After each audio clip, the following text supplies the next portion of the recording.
This is the journey to one Africa. Albania.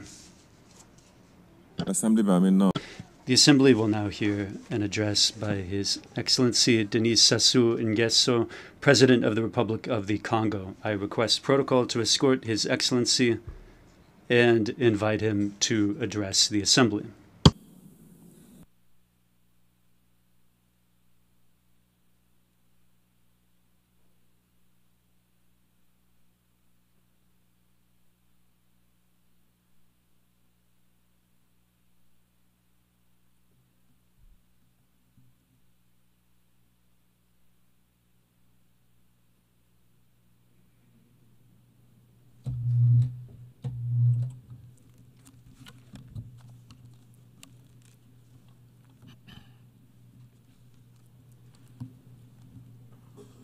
Madame President of the General Assembly, Secretary General of the United Nations, heads of state and government, distinguished delegates, ladies and gentlemen. It is with solemnity and also with my faith intact in the ideals of the United Nations that I speak to you today. We have gathered here at a time of upheaval, at a time when our collective responsibility has never been so great. We are living in a period that is characterized by increased tensions, by multiple threats and deep divisions, and yet never has the world been so in need of unity, cooperation, and dialogue. What is at stake here is not only peace or development. Indeed, it is the very future of multilateralism and of this precious humanity that all of us share in common. 80 years ago, in the wake of the horrors of the Second World War, the founders of the United Nations met and came together with the firm intention of crafting a fair and sustainable international order. They dreamed of a world where cooperation and solidarity would be the most important words, a world where diplomacy and dialogue would replace violent conflicts. Their plans were ambitious. They remain fully relevant. The United Nations was founded upon a foundation of two major principles: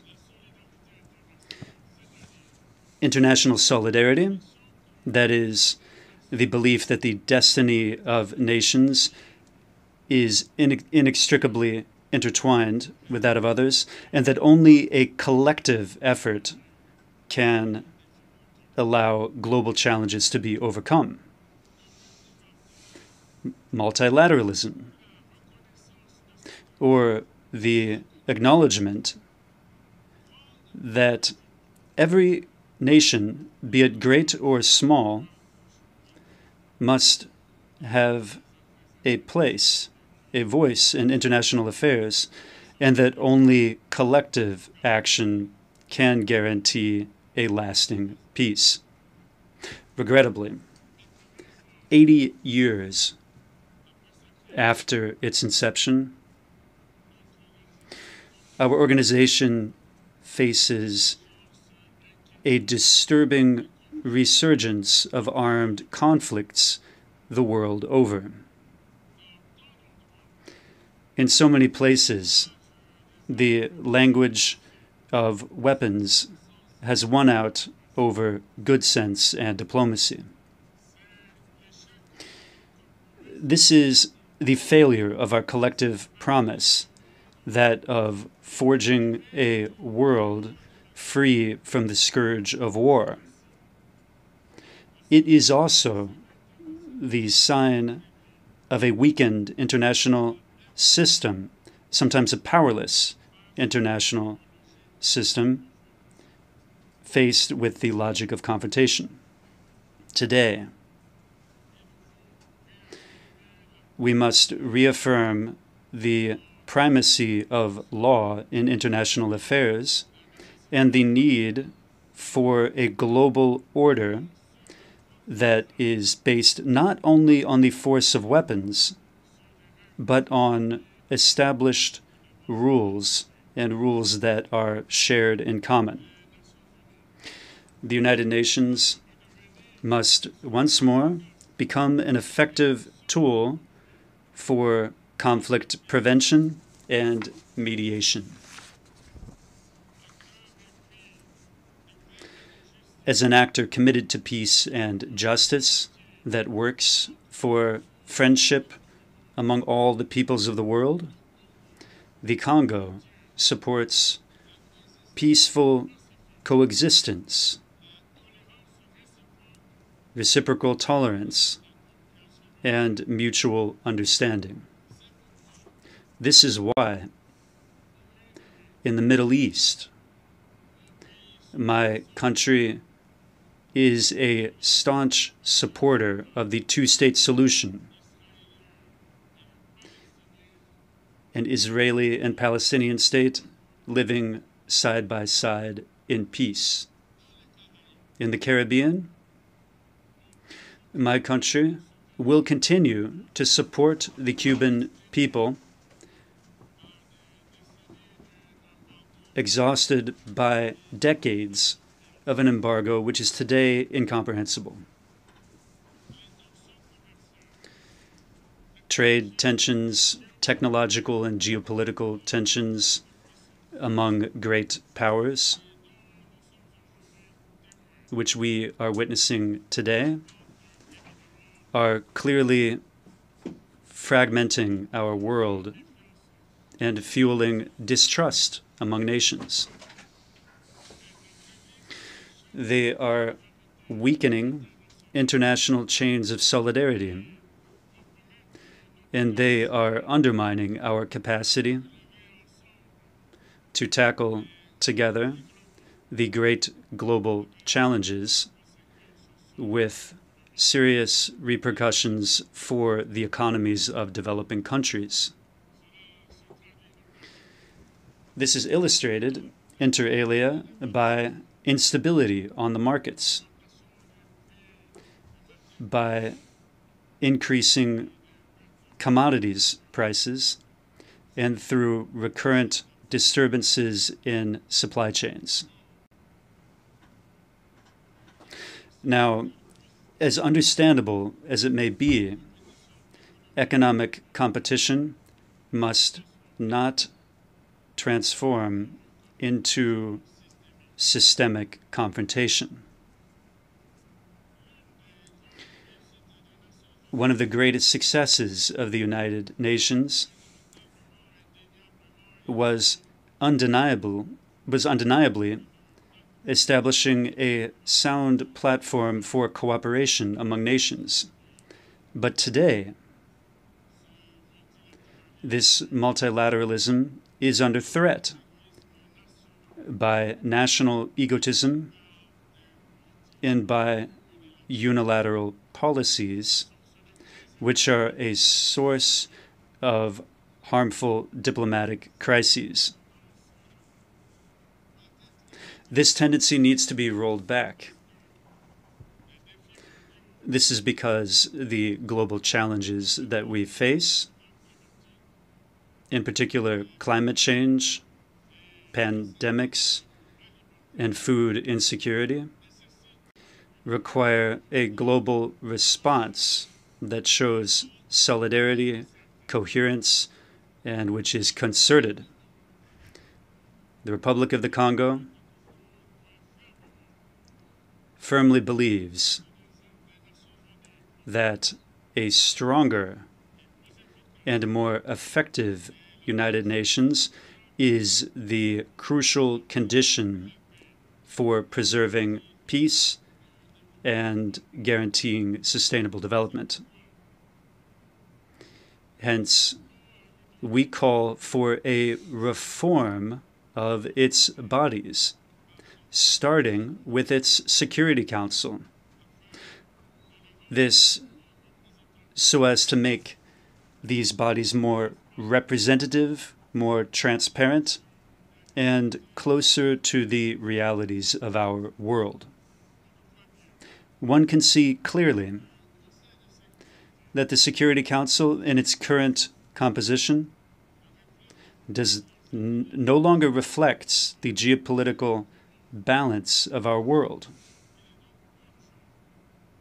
Thus, the urgent need to reform it, not in theory, but in practice. Africa cannot remain marginalized. This is a continent with more than 1,400,000,000 residents. It is a continent of the future, of the youth, of potential, for which today we need to ensure full and complete participation in global decision-making. I wish to state forcefully, Africa deserves permanent representation on the United Nations Security Council.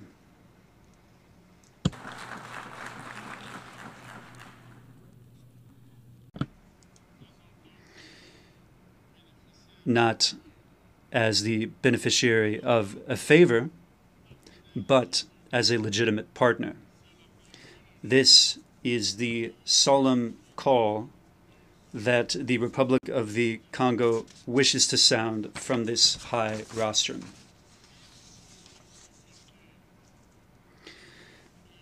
We must invent a smarter multilateralism, a more effective multilateralism, one that is closer to the aspirations of the people and one that is more representative of the realities of the 21st century.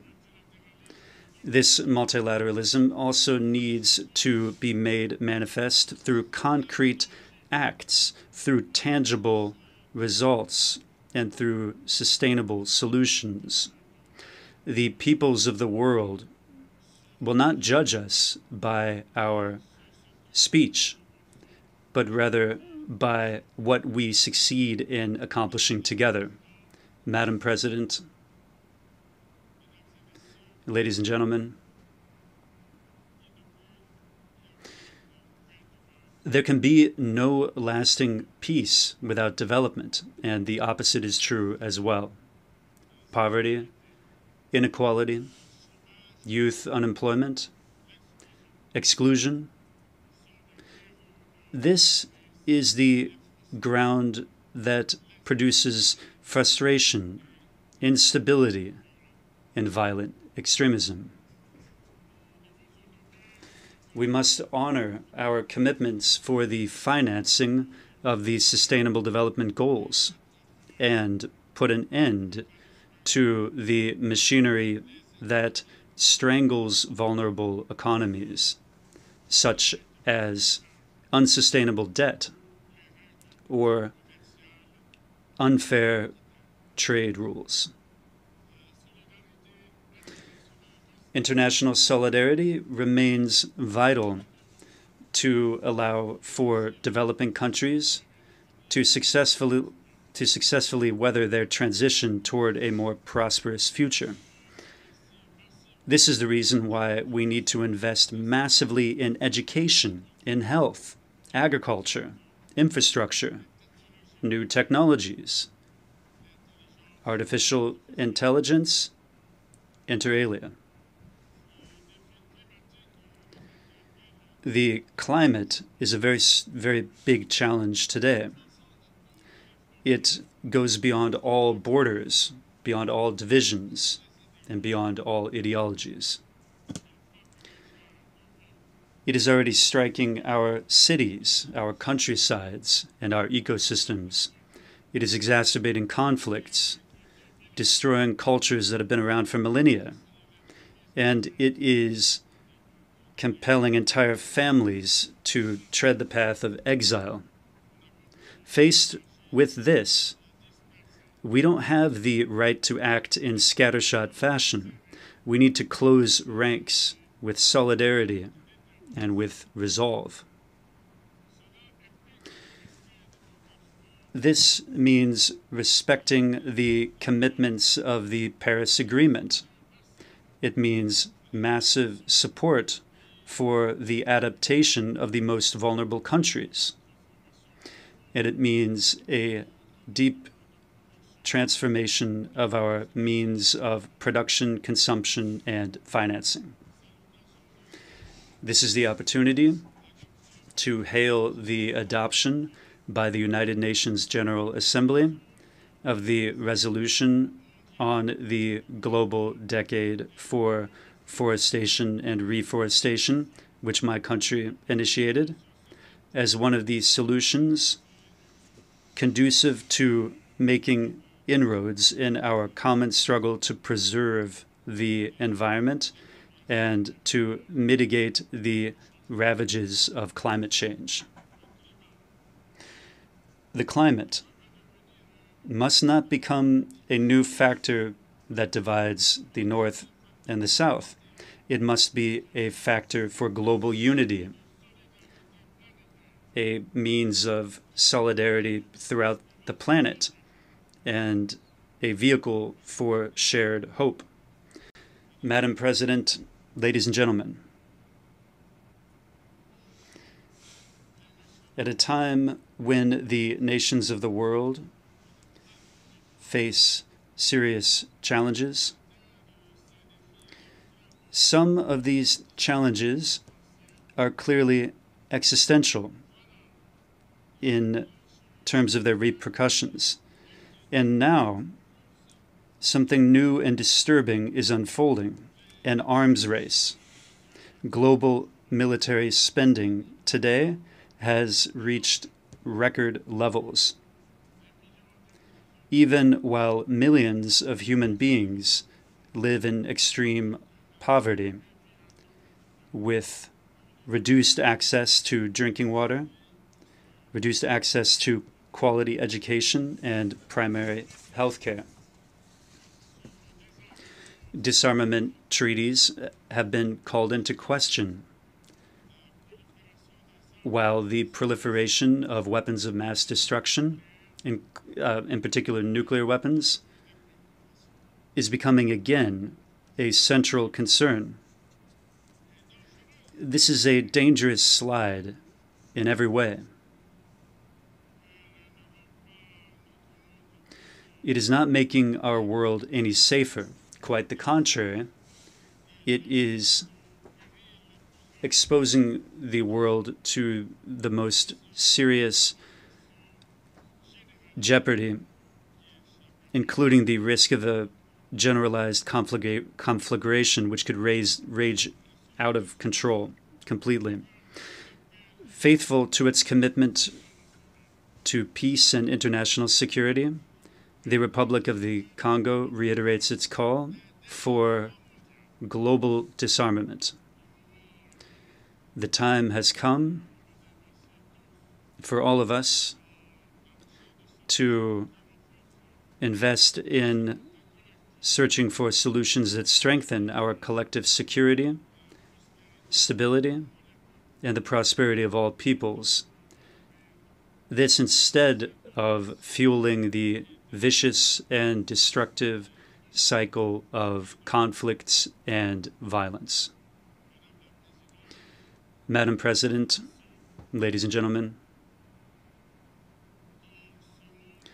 in this unstable world, many people are in doubt today. Many people are asking questions. They're asking, is the United Nations still useful? Is the United Nations still good for anything? For them, I wish to respond from this high rostrum and say clearly, yes, yes, the United Nations is crucial. But provided one condition is met, namely that the United Nations succeeds in evolving, in reforming itself, in moving closer to the people,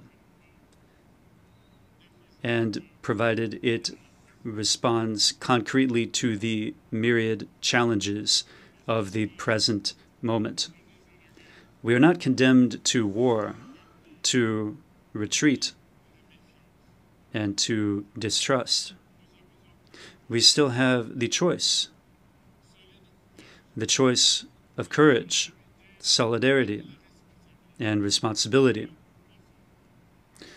Therefore, together, united in diversity, let us bring to life the founding promises of our organization, namely peace, dignity, and progress. Let us not allow history to be made without us. I thank you.